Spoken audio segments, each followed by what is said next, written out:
So you want to play Fortnite, but you've never played it before. Sadly, you're about 8 years too late, but that's okay, because so am I. Like yourself, I have only just started too. However, coming from a Call of Duty background, I'm more than familiar with the BR mode and know what it takes to get those wins. So I thought I'd make an up-to-date beginner's guide to Fortnite. By the end of the video, I'd have taught you everything you need to know to get started. I'll cover the strategy that I use, the best loadout to have, how to move around the map, the different types of weapons, and the best way to play to the end game to get that all-important win. Let's get into it. Zero Build is a classic, straightforward battle royale mode that doesn't have the 12-year-old movement demons building castles around you and eliminating you in the blink of an eye. Instead, this is just a straight up loot and shoot, and all about strategy, knowing the map, and having the right loadout. At the start of the game, your opponents land at various locations around the map, and we need to get to the ground as quickly as possible to find a weapon. Beware though, it's likely you're not alone, so take advantage of those early jewels. This is where the strategy comes into play.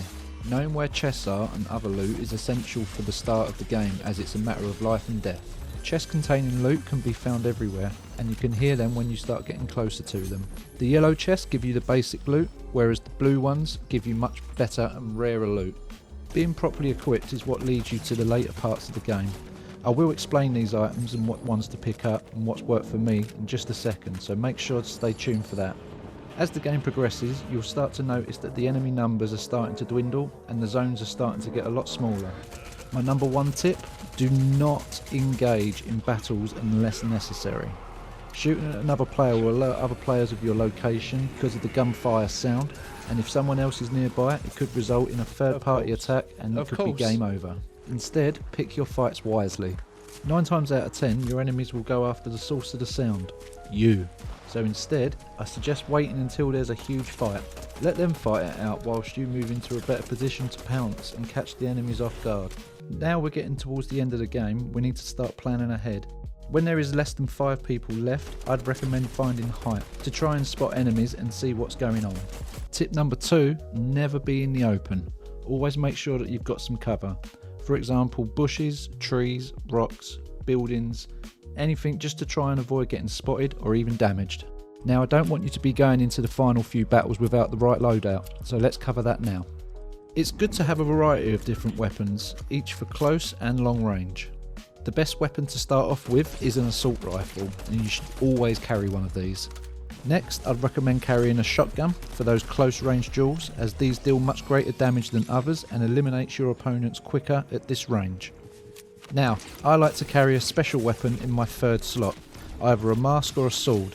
With the mask, I prefer the Oni Void mask, as it gives you the ability to teleport from one location to another, which is super helpful to escape from a game-ending battle or to jump on an enemy quickly and catch them off guard. If you don't use the mask, I'd recommend using the sword. The Typhoon sword is extremely overpowered and almost everyone is carrying it near the end of the game, so if you can't beat them, join them. If these items are no longer in the game when you are watching this video, it's always handy to carry an SMG for a spare gun at close range, or even a rifle for those longer distance kills. In the final 2 slots, make sure that you've got some medkits and some shields. To find out more about all the different types of weapons, I'd recommend this website called Fortnite Fandom.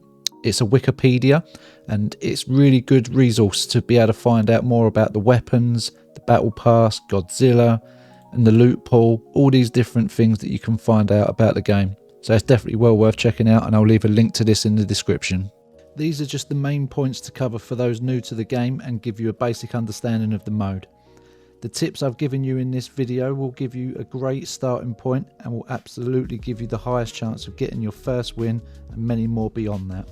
If you'd like to watch some gameplay, I stream live daily on YouTube, Twitch and TikTok. So make sure to subscribe and follow, turn on notifications, and so you never miss a stream. If this video has benefited you, please leave a like on it, as it really helps me out and it will help others like you finding this video. And I'll see you on the next one.